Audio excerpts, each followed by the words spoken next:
छात्रों, जो तीसरा बिंदु है बाजार का आकर्षण, इसमें लेखक विशेष रूप से बताना चाहते हैं ऊंचे बाजार का आमंत्रण मुख होता है। मुख यानी शांत, चुपचाप होता है और उससे चाह जगाती है। चाह मतलब अभाव।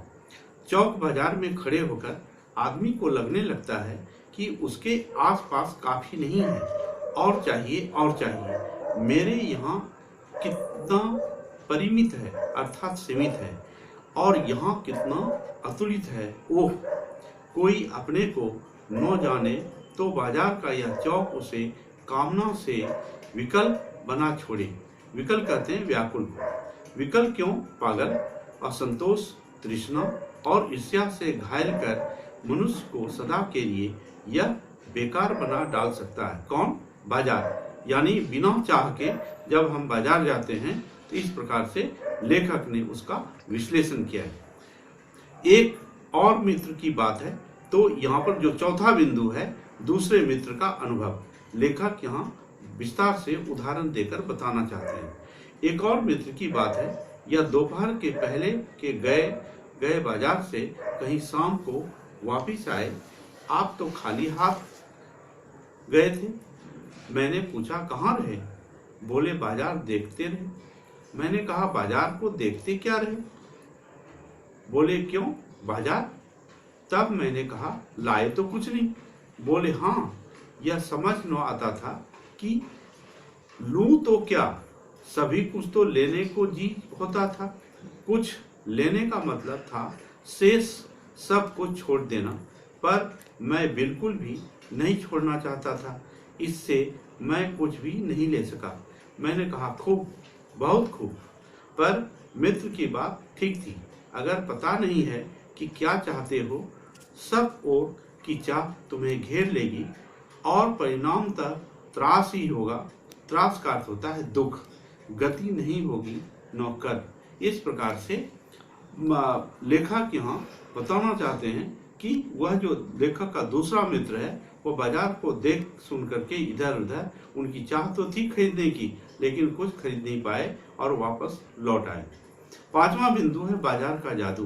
बाजार में एक जादू है। वह जादू आंख की राह का काम करता है, यानी आंख को रास्ता दिखाता रहता है। वह रूप का जादू है, पर जैसे चुंबक का जादू लोहे पर ही चलता है, वैसे ही इस जादू की भी मर्यादा होती है। जेब भरी हो और मन खाली हो, ऐसी हालत में जादू का असर खूब होता है।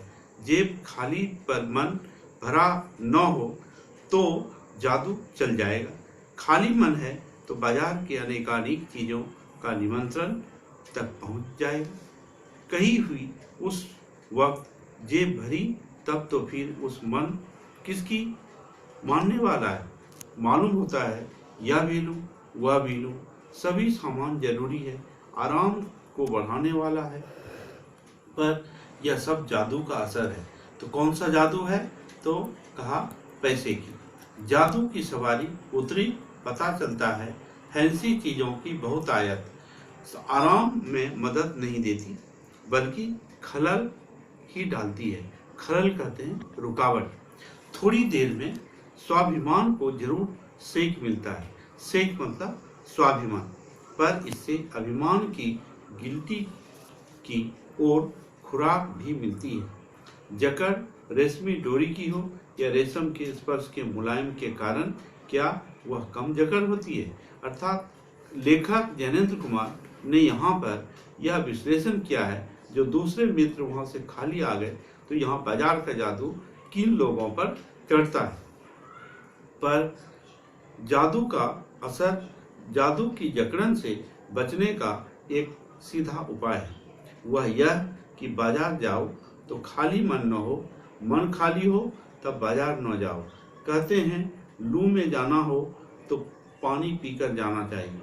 या गर्मी का उदाहरण दिया। पानी भीतर हो तो लू का लूपन व्यर्थ हो जाता है, यानी लू का असर नहीं होता। मन लक्ष्य से भरा हो तो बाजार भी फैला ही रह जाता है।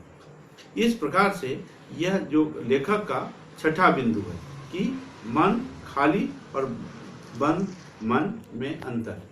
इस प्रकार से यहाँ लेखक बताना चाहते हैं कि बाजार तुमसे कृतार्थ होगा, क्योंकि तुम कुछ न कुछ सच्चा लाभ उसे दोगे।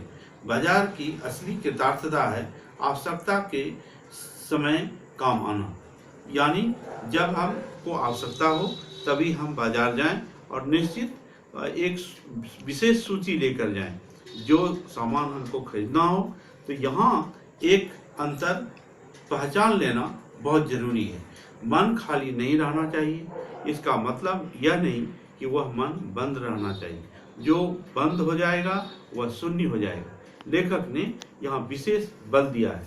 शून्य होने का अधिकार बस परमात्मा का है, जो सनातन भाव से संपूर्ण है, से सब अपूर्ण है। इससे मन बंद नहीं रह सकता। सब इच्छाओं का निरोध कर लो। निरोध करते हैं रुकावट, रोकना। यह झूठ है। और अगर यहाँ इच्छा निरोधस तप, यहाँ लेखक ने यह कहा कि जो इच्छा है और उसको रोकना ही तप है। इच्छा निरोधस तप, इसका अर्थ है कि इच्छा को रोकना ही तप लेखक ने माना है। का ऐसा ही नकारात्मक अर्थ तो वह तप झूठ है। वैसे तप की राह रेगिस्तान को जाती होगी, मोक्ष की राह वह नहीं जाती।